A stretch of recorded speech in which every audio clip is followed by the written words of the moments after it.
बिस्मिल्लाहिर्रहमानिर्रहीम। अस्सलाम वालेकुम मेरी प्यारी यूट्यूब फैमिली का प्यार भरा सलाम। हाँ जी, तो आज मैं आपसे बहुत इंपॉर्टेंट टॉपिक पे बात करूँगी which is the best habit of successful housewife. सब लोग चाहते हैं कि वो घर चलाएं तो उनकी फैमिली उनको अप्रिशिएट करे। उसके लिए आपसे मैं बहुत इंपॉर्टेंट टिप्स शेयर करूँगी, जिसमें सबसे पहले आता है सेल्फ केयर।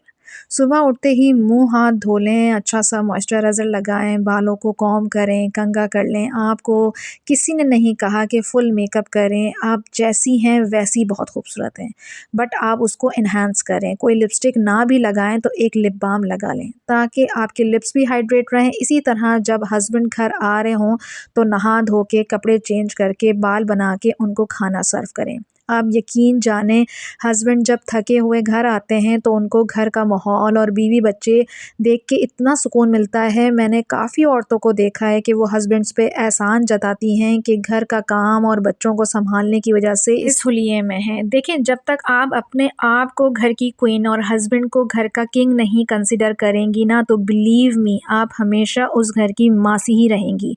तो बेहतर है लोगों से शिकायत के बजाय अपने आप को बदलें, अपने आप को अच्छा रखें।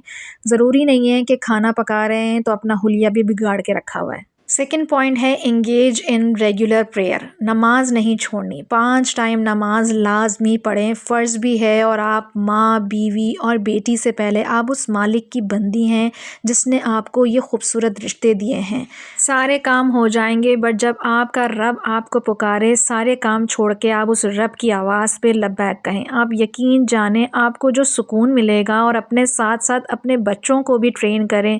बच्चे बोलने पे नहीं सीखते, बच्चे अमल पे सीखते हैं। जैसा आप अमल करेंगे वैसे ही बच्चे जो है आपको देख के सीखेंगे। अगर आप भी अपने सारे काम छोड़ के नमाज की तरफ राग़िब होंगी तो बच्चे भी ये चीज़ देखेंगे और बच्चे भी जो हैं फ़ौरी तौर पे नमाज अदा करेंगे। तीसरा पॉइंट है कुरान रेसिटेशन। कुरान लाजमी पढ़ें, चाहे सुबह या असर मगरिब के बीच का वक्त होता है या सोने से पहले। मैं फजर की नमाज़ पढ़ लेती हूँ, बट कुरान बच्चों को स्कूल भेजने के बाद ही पढ़ती हूँ। सुबह यासीन शरीफ सिर्फ अल्लाह के लिए, जिसको पढ़ के मेरा पूरा दिन पॉजिटिव रहता है। और रात को इशा के बाद सूरह वाक़िया, सूरह मुल्क, सूरह बकरा की आखिरी 2 आयतें, सूरह नास, सूरह फलक, ये पढ़ के मैं अपने बच्चों पे, हस्बैंड पे और अपने ऊपर दम करती हूँ, जस्ट टू बिलीव कि आप अल्लाह की हिफाजत में हैं। आप यकीन करें आपका पूरा दिन इतना पॉजिटिव गुजरता है।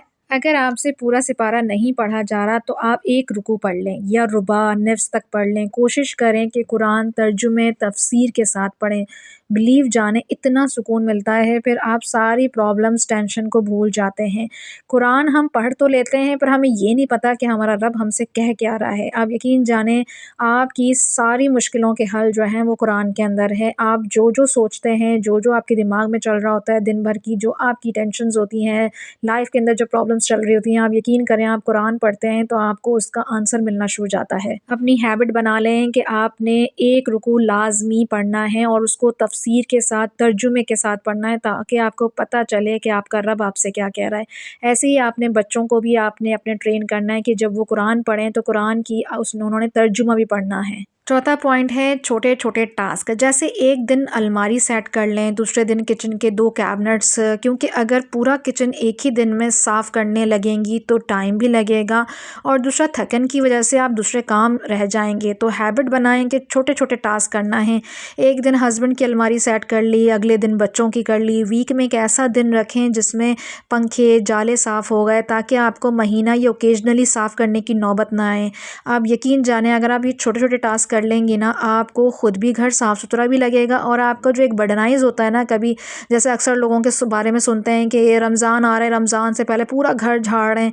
भाई आप जब डेली वीक पे या वीकली या मंथली आप वो झाड़ेंगे तो आपको ज़रूरत ही नहीं पड़ेगी कि आपने रमज़ान में सफाइयाँ करनी है या ईद पे सफाइयाँ करनी है।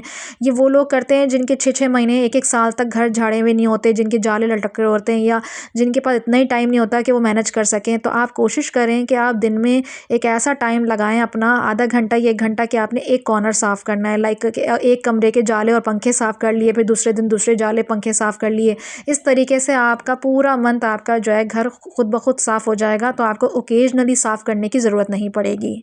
नेक्स्ट पॉइंट है मंथली गेट टुगेदर करना। मंथली गेट टुगेदर का मकसद ये है कि कभी आपने ससुराल वालों को इस महीने बुला लिया और नेक्स्ट मंथ अपने मैके वालों को बुला लिया। जब दावत करें तो बहुत खुश दिली से दावत किया करें। ये मत सोचा करें कि उन्होंने दावत की तो एक डिश बनाई थी, मीठा नहीं बनाया तो हम भी नहीं बनाएंगे। नहीं, आप बल्कि खुश दिली से बहुत अच्छा एहतमाम किया करें खाने का, ताकि आपकी दावत सब याद रखें। और बार बार मेहमानों के सामने ये मत जताया करें कि दावत की वजह से पूरा दिन लगी रही, थकन हो गई, बल्कि मेहमानों के आने से 1 घंटा या आधा घंटा पहले शावर लें और साफ़ सुथरे कपड़े पहन के, बाल बना के, लिपस्टिक लगाएं, ताकि मेहमान के आने से पहले आप उनको वेलकम करें। ये नहीं कि मेहमान आ गए और आप किचन में वही मैले कपड़े में खड़ी हैं और उनको देख के चेंज करने जाएं। तो दावत भले हफ्ते में, महीने में करें, पर ऐसी करें कि सब खुश हों, आपकी दावत को याद किया जाए।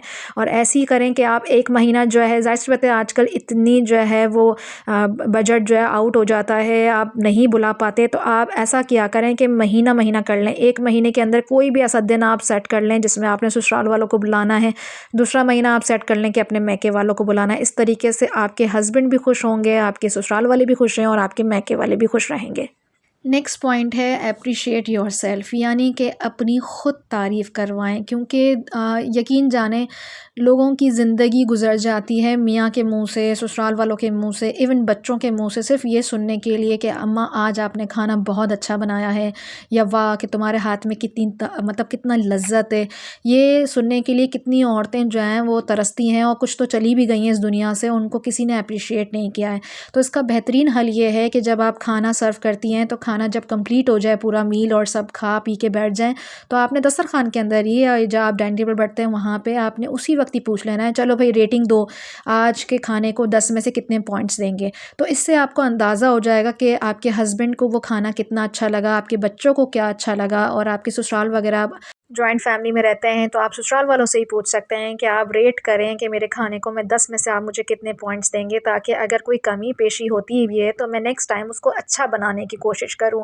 इससे क्या होगा कि आपको खुद ब खुद एप्रिसिएशन होती है। अगर आपको 10 में से 10 नंबर भी मिलते हैं तो आपको दिल से बड़ी खुशी होती है। भले वो अपने मुँह से ना कहें कि आज खाना बहुत अच्छा बना है, पर आपको नंबरिंग से पता चल जाएगा कि वाकई में आज ये खाना बहुत अच्छा लगा है इनको। चाहे नंबर की तरफ से वो बता रहे हैं, पर एटलीस्ट वो आपको अप्रिशिएट कर रहे हैं। मैंने कितनी औरतों को देखा है कि जब वो खाना इतना अच्छा बनाती हैं उनको कोई एप्रिसिएशन नहीं मिलती, पर जहाँ उनका ज़रा सा तबीयत की वजह से या ध्यान नहीं है या दिल नहीं चाह रहा खाना बनाने पे, और अगर नमक ऊपर नीचे हो जाए या मिर्चें ज़्यादा हो जाएं तो लोग इतना तनकीद करते हैं। इवन उनके खुद के हस्बैंड जो हैं वो तनकीद करते हैं, बच्चे मीन मखानियाँ निकालते हैं।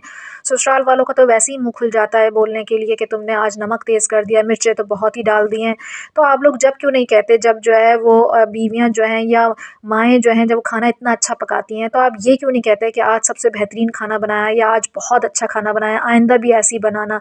तो एप्रिसिएशन ये लोग खुद से नहीं करेंगे, आपको खुद करवाना पड़ेगा। तो आप ये गेम खेल के देखें, यकीन करें मैं भी जब भी सर्व करती हूँ खाना, मैं डेली इन लोगों से पूछती हूँ, चाहे दाल चावल क्यों ना हो, मैं हमेशा पूछती हूँ कि आज क्या है, आज क्या रेट दोगे, आज 10 में से मुझे कितने पॉइंट्स मिलेंगे। यस, मेरे बच्चे मुझे ज़्यादा अच्छे पॉइंट्स देते हैं, वो 10 आउट ऑफ 10 ही देते हैं, क्योंकि वो देखते हैं कि हमारी मम्मा जो है कितनी मेहनत कर रही हैं। उनको देखा देखी जो है मेरे हस्बैंड भी है, अब मुझे मेरी मेहनत पे अप्रिसिएशन देते हैं। सबसे मोस्ट इम्पॉर्टेंट पॉइंट जो है, टेक टाइम टू रेस्ट। हम सुबह से जो उठते हैं फजर नमाज से, बच्चों को और हस्बैंड को भेजने के बाद घर के सारे काम, फिर खाना बनाना, सारी चीज़ें मैनेज करना में पूरा ही टाइम लग जाता है, रेस्ट करने का टाइम ही नहीं मिलता। तो कोशिश करें कि काम के साथ साथ आधा घंटे का रेस्ट लाजमी लें, जिसमें आप मोबाइल फ़ोन यूज़ कर लें, अपना कोई व्लॉग देख लें, ख़ुद चाय बना के अपना मी टाइम एंजॉय करें। अगर ससुराल वालों के साथ हैं तो सबके साथ बैठ के चाय पिएं, पुरानी बातें करें, सास हों या आपकी देवरानी जेठानी हों, बचपन की बातें शेयर करें। कज़न्स आपस में जो बातें शेयर करते हैं वो आप बैठ के बातें कर सकते हैं। इससे मेंटल हेल्थ तो अच्छा होगा, साथ ही साथ आपकी बॉडी को भी रेस्ट मिलेगा। मैं अपने घर का हर काम करने के बाद आधे घंटे का रेस्ट लाजमी लेती हूँ, क्योंकि सुबह से रात नॉन स्टॉप करने पे आपको कोई